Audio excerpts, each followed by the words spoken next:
কিন্তু আল্লাহ পাক কি বললেন? যালিকাল কিতাবু লা রাইবা ফি, আমার এই কিতাবের মধ্যে ভুলের কোনো সম্ভাবনাই নাই।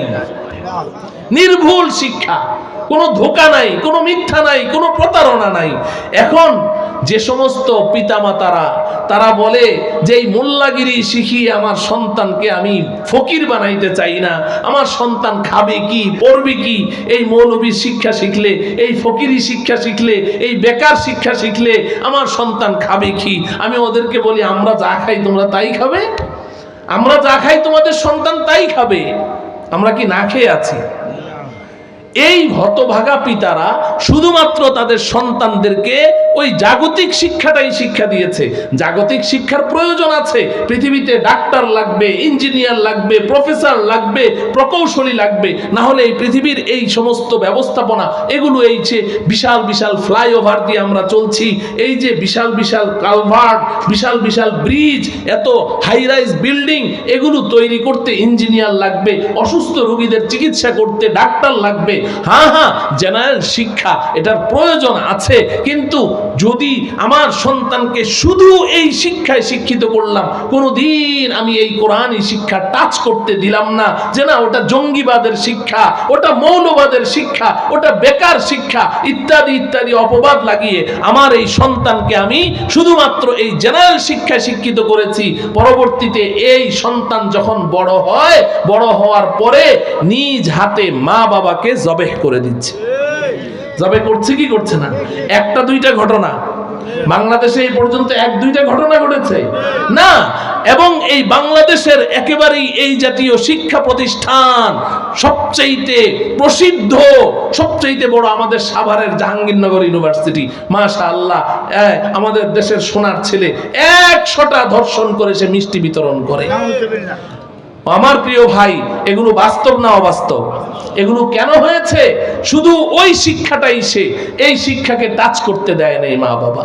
আমি ফরিদপুর গিয়েছি, ফরিদপুরে গিয়ে আমি বয়ানের মধ্যে বলছিলাম যে আমাদের দেশের এক সন্তান ভার্সিটির ছাত্র, বাবাকে বলছে আমাকে হুন্ডা কিনে দাও, বাইক কিনে দাও। তো বাবা তাকে হুন্ডা কিনে দিয়েছে, কিন্তু তার পছন্দের হুন্ডাটা কিনে দেয়নি। সে যেই কোয়ালিটির হুন্ডা চেয়েছিল, বাবা তাকে ওই কোয়ালিটির হুন্ডাটা কিনে দিতে পারেনি অর্থ সংকটের কারণে। তার পছন্দসই হুন্ডা কেন কিনে দিল না? আমার দেশের সোনার ছেলে বাবার গায়ে পেট্রোল ঢেলে দিয়ে আগুন ধরিয়ে বাবাকে হত্যা করে ফেলেছে। আমি যখন এই কথাটা বলছিলাম, পাশে ওই ইউনিয়নের চেয়ারম্যান, ওই মাহফিলের সভাপতি ছিল, চেয়ারম্যান সাহেব বলছেন, হুজুর এই ঘটনা তো আমাদের এলাকার, এই ঘটনা আমাদের এলাকার। আমার প্রিয় ভাইয়েরা, বাস্তব কথা তো একটু তিতা লাগে, আল হাক্কু মুররুন, কিন্তু এই কথাগুলো বাস্তব না অবাস্তব? বাস্তব না অবাস্তব? বাস্তব।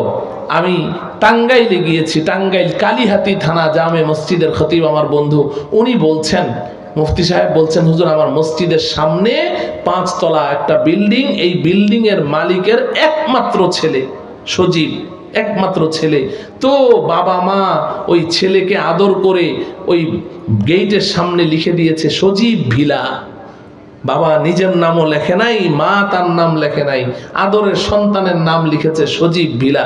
সেই সজীব ভিলার সজীব বয়স মাত্র 17 বছর। মায়ের সাথে কি নিয়ে দ্বন্দ্ব হয়েছে, মা ঘুমিয়ে আছে, একটা রড দিয়ে বাড়ি দিয়ে মায়ের মাথা ফাটিয়ে মাকে হত্যা করে ফেলেছে। কেন হচ্ছে এগুলো? কেন হচ্ছে?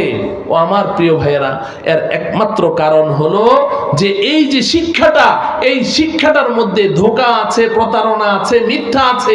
এই শিক্ষার মধ্যে ভালো যেই বিষয়গুলো আছে, এই বিষয়গুলো আমাদের প্রয়োজন, কিন্তু এই শিক্ষাটা যদি ওহী ভিত্তিক শিক্ষা, কোরআনী শিক্ষা যদি এই শিক্ষাটাকে কন্ট্রোল করত, তাহলে এই শিক্ষায় শিক্ষিত সে নাস্তিক হতো না, মুরতাদ হতো না, পথভ্রষ্ট হতো না।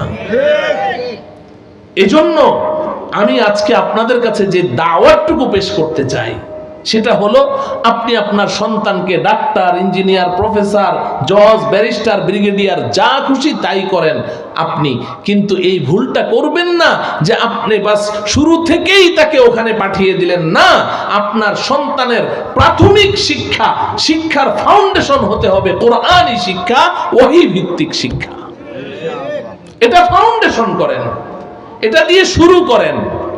আমি এটার একটা উদাহরণ দেই আমার প্রিয় ভাইয়েরা। আজকে আমাদের দেশে আপনারা তো সফর করেন না, এজন্য এত খবরও রাখেন না। আপনি বাংলাদেশের প্রত্যন্ত অঞ্চলগুলোতে যান, বর্ডার অঞ্চলগুলোতে যান, ওই সমস্ত অঞ্চলে গিয়ে দেখবেন। আমি দিনাজপুর গিয়েছি, বয়ান করতে বসেছি। আল্লামা নূর হুসাইন কাসেমী রহমতুল্লাহি আলাইহি প্রতিষ্ঠিত ছোট্ট একটা মাদ্রাসা, মাহফিলে আমি বয়ান করতে বসেছি। তো মাহফিল কর্তৃপক্ষ আমাকে বলছেন যে হুজুর, আপনার সামনে ডানে বায়ে আপনি যতগুলো ঘর দেখছেন এগুলো সব খ্রিস্টানদের ঘর, সব খ্রিস্টানদের ঘর। আপনি মাঝখানে বসে বয়ান করছেন, অতএব আপনি কি আলোচনা করবেন আপনি বুঝেন। আমি 2 ঘন্টা আলোচনা করেছি অমুসলিমদেরকে দাওয়াত দিয়ে, খুব আদর করে করে। ও আমার প্রিয় ভাই, বলার উদ্দেশ্য হলো এই যে ঘরগুলো খ্রিস্টানদের ঘর, এই খ্রিস্টানরা কি বিদেশ থেকে এখানে আগমন করেছে? হ্যাঁ, নাকি আমাদেরই সন্তান? নিঃসন্দেহে আমাদের সন্তান, নিঃসন্দেহে আমাদের সন্তান। আপনি তো শুনলে অবাক হবেন, ওই সমস্ত অঞ্চলে 4,000-5,000 টাকায় ঈমান বিক্রি হয়। নাউজুবিল্লাহ। 4,000 টাকার বিনিময়ে, 5,000 টাকার বিনিময়ে ঈমান বিক্রি করে দিচ্ছে মানুষ। কারণ কি? কারণ সে তো ঈমানের মূল্য জানেই না। ও মনে করে যে আমার ঈমান থাকলেই কি, আমি মুসলিম থাকলেই কি আর অমুসলিম হলে কি, আমি ঈমানদার হলে কি আর বেঈমান হলে কি, আমি আস্তিক হলে কি আর নাস্তিক হলে কি, মরার পরে তো সবই শেষ, সব তো একই। এই কারণে যদি আপনি আপনার ঈমানের হেফাজত করতে চান, আপনি যদি আপনার সন্তানকে ঈমানদার রাখতে চান, আপনি যদি আপনার পরবর্তী নসল বংশধর কিয়ামত পর্যন্ত আপনি চান যে আমার বংশধর তারা ঈমানদার হবে, আল্লাহ ভীরু হবে, তারা আল্লাহকে ডাকবে, ফলশ্রুতিতে আমার কবরে সাদকায়ে জারিয়া পৌঁছবে, তাহলে অবশ্যই আপনার সন্তানকে তার শিক্ষার ফাউন্ডেশন এই কোরআনী শিক্ষার মাধ্যমেই দিতে হবে। আমি আর একটা উদাহরণ দেই। আপনি সকালবেলা এক বল একটা ডিশের মধ্যে এক বল ভরে পান্তা ভাত খাইলেন, কতগুলো পেঁয়াজ মরিচ দিয়ে মেখে পান্তা ভাত খাইলেন। খাওয়ার পরে সারাটা দিন আপনি কোরমা, পোলাও, বিরিয়ানি, ফাস্ট ফুড যা কিছু খান, বিকালবেলা যদি আপনি একটা ঢেকুর দেন, পেঁয়াজের গন্ধ বের হবে কি হবে না? হ্যাঁ, পেঁয়াজের গন্ধ বের হবে। ও আমার প্রিয় ভাই, যদি তাই হয় তাহলে আপনার সন্তানকে যদি আপনি প্রাথমিক শিক্ষাটা কোরআনী শিক্ষা দেন, আজকে এই যে ছোট্ট ছোট্ট বাচ্চারা আপনাদেরকে কি দেখালো জানি না, এর দ্বারা আপনারা কতটুকু প্রভাবিত হয়েছেন। এই সন্তানকে যদি আপনি আল্লাহকে চিনান, রসুলকে চিনান, পরকালকে চিনান, এই সন্তানকে যদি গুনাহের ভয়, পাপ, পঙ্কিলতা, অশ্লীলতা, এটা কত খারাপ জিনিস, এটা কত ঘৃণিত জিনিস, এটা কত বড় ধ্বংসাত্মক জিনিস, এই গুনাহ যদি তাকে চিনাতে পারেন, এর বিপরীতে আল্লাহ পাকের গোলামি, দাসত্ব, ইবাদত বন্দেগী করলে সে কতটা লাভবান হবে, মা বাবার পায়ের নিচে তার জান্নাত হবে। মা বাবার যদি সম্মান, শ্রদ্ধা, মূল্য যদি শিখাতে পারেন, আহারে আমার গার্ডিয়ানদের জন্য বড় আফসোস হয়, ওই সমস্ত মা বাবাদের জন্য বড় আফসোস হয় যারা তাদের সন্তানকে শুরু থেকেই মাদ্রাসায় না পাঠিয়ে স্কুলে পাঠায়। আমার বড় তাদের জন্য খুব দয়া হয়, মায়া হয় যে তারা কতটা বোকা, কতটা বেওকুফ, কতটা নির্বোধ। আরে আমার আল্লাহ এত সুন্দর করে শিক্ষা দিয়েছেন, কত সুন্দর করে মা বাবাকে কিভাবে শ্রদ্ধা করতে হবে, মা বাবাকে কিভাবে সম্মান করতে হবে। আল্লাহ রাব্বুল আলামিন কোরআনে কারীমের মধ্যে কত সুন্দর করে বলেছেন, ফালা তাকুল লাহুমা উফফিউ ওয়ালা তানহারহুমা ওয়া কুল লাহুমা কওলান কারীমা ওয়াখফিদ লাহুমা জানাহাজ যুল্লি মিনার রাহমা ওয়া কুর রাব্বিরহামহুমা কামা রাব্বায়ানি সগীরা। ও আমার প্রিয় ভাইয়েরা শুনেন, আল্লাহ সন্তানদেরকে শিক্ষা দিচ্ছেন, ইম্মা ইয়াবলুগান্না ইনদাকাল কিবারা আহাদুহুমা আও কিলাহুমা। এই সন্তান, তোমার বাবা মা তোমাকে কত কষ্ট করে লালন পালন করেছে, এখন মা বাবা বুড়ো হয়ে গেছে, বুড়ি হয়ে গেছে, এখন আর কাজ করতে পারে না। তুমি বড় সৌভাগ্যবান যদি বুড়া বুড়ি মা বাবাকে তুমি পাও। বুড়া বুড়ি মা বাবাকে যদি তুমি পাও তোমার দায়িত্বে, তোমার জিম্মাদারিতে, তোমার মা বৃদ্ধ বৃদ্ধা মা বাবা তোমার দায়িত্বে আছে, তুমি বড় সৌভাগ্যবান, তোমাকে আল্লাহ পাক চান্স দিয়েছেন। তুমি এখন কি করবে? আমি আল্লাহ তোমাকে 5টা কর্মসূচি দিচ্ছি। কয়টা? মনে রাখবেন, যদি বুড়া বুড়ি মা বাবাকে পান, আল্লাহ আপনাকে 5টা কর্মসূচি দিচ্ছেন। 1 নম্বর, লা তাকুল্লাহুমা উফ। মা বাবার সামনে মা বাবার কোনো কথায় বা কাজে বিরক্ত হয়ে তুমি উফ শব্দটা উচ্চারণ করতে পারবে না। কে বলছেন এই কথা? বাবা কোনো কথা বলছে যে বাবা যা না একটু, আমি তো অসুস্থ, হাঁটতে পারি না, বাবা যা না একটু বাজারে যা, এটা কর, বাবা একটু খেতে যা, বাবা কাজে যা। একবারের জায়গায় 2বার 3বার বললো, আর আপনি বলেন ওফ বাবা থামেন তো, ওফ বাবা চুপ করেন তো। আরে এখন তো বাবাও বলে না, বুড়া, হ্যাঁ বুড়া থামো তো। আহা, এই যে তুমি উফ বলেছ না, তোমার জান্নাতের দরওয়াজা তোমার জন্য বন্ধ হয়ে গেছে। নাউজুবিল্লাহ। লা তাকুল্লাহুমা উফ। মা বাবার কথায় বিরক্ত হয়ে উফ শব্দ ব্যবহার করতে পারবে না। ওয়ালা তানহারহুমা। আমি আল্লাহ 2য় কর্মসূচি দিচ্ছি, মা বাবাকে ধমক দিয়ে কথা বলিস না, মা বাবার সামনে ঝাড়ি মেরে কথা বলিস না। এখন তোর গায়ে অনেক শক্তি, এক সময় তো পায়খানা খাইতি, পায়খানা ধরতি, পুরা পায়খানার মধ্যে একেবারে পুরা শরীর মাখিয়ে ফেলতি, তখন তো তোর কোনো কিছু ক্ষমতা ছিল না। তোকে কে পরিষ্কার করেছে? কে এই পায়খানা ধুয়ে আদর করে কোলে তুলে নিয়েছে? প্রচন্ড শীতের মধ্যে পেশাব করে তুই তোর মার কাপড় চোপড় শরীর সব ভিজিয়ে দিয়েছিলি, মা ভিজার মধ্যে শুয়েছিল, তোকে বারবার কাঁথা পরিবর্তন করে, রাতে ঘুমায় নাই, আধা ঘন্টা পর পর চেক করেছে আমার বাবু কষ্ট পাচ্ছে কিনা, আমার বাচ্চাদনের পেশাব করে আবার ভরিয়ে ফেললো কিনা। কে তোকে এগুলো করেছিল? আজকে তোর গায়ে অনেক শক্তি, এজন্য ধমক দিয়ে কথা বলছিস। আমি আল্লাহ হুকুম করছি, লা তানহারহুমা, ধমক দিয়ে কথা বলতে পারবে না। ওয়াকুল লাহুমা কওলান কারীমা। 3 নম্বর কর্মসূচি, মা বাবার সাথে নরম স্বরে নিম্ন আওয়াজে আদর করে কথা বলো। ওয়াকুল লাহুমা কওলান কারীমা। নরম স্বরে কথা বলো, আদরের স্বরে মা বাবার সাথে কথা বলবে। আদরের স্বরে, আমি এটার একটা উদাহরণ দিই। তুমি যখন অফিসে যাও, তোমার 3 বছর 4 বছরের বাচ্চাটা দৌড় দিয়ে আসে, এটাকে কোলে তুলে নিয়ে এটার 2 গালে চুমু দিয়ে এখন কত রং ঢং করে তুমি কথা বলো অফিসে যাওয়ার সময়। আব্বু তোমার জন্য কি আনবো, বিক্কু আনবো, তক্কেত আনবো, তানাতুল আনবো, কত রং করে কথা বলছো। এই যে তুমি রং ঢং করে কথা বলছো তোমার 3 বছরের সোনার সাথে, ঠিক মা বাবা যখন বুড়া বুড়ি হয়ে বিছানায় পড়বে, তাদের সাথে এমন আদর করে করে কথা বলতে হবে, এমন আদর করে কথা বলতে হবে। অকুল্লাহুমা কওলান কারীমা। 4 নম্বর কর্মসূচি আল্লাহ বলছেন, ওয়াখফিদ লাহুমা জানাহাজ যুল্লি মিনার রাহমা। এই যুবক, এই যুবতী, তোমার মা বাবার সামনে তুমি তোমার বিনয়ের 2টো ডানাকে বিছিয়ে দাও। বিনয়ের 2টো ডানাকে তাদের পায়ের নিচে বিছিয়ে দাও, একদম নরম হয়ে যাও, তাদের সাথে ফ্রি হয়ে যাও। মার সাথে বাবার সাথে মুড অফ করে রেখো না, গাল ফুলিয়ে থেকো না। এমন ভাবসাব ধরে তুমি ঘরে ঢুকো, এমন ভাব নিয়ে তুমি ঘর থেকে বের হচ্ছ, তোমার মায়ের মনে চাচ্ছে একটু কমলা খাবে, তোমার চেহারা দেখে ভয় আর কিছু বলে না। তোমার বাবার মনে চাচ্ছে একটু আনার খাবে, কিন্তু তুমি এমন মুড অফ করে রেখেছো, ভয়ে বলতে পারে না। এটাও তোমার জন্য হারাম, জায়েজ নাই।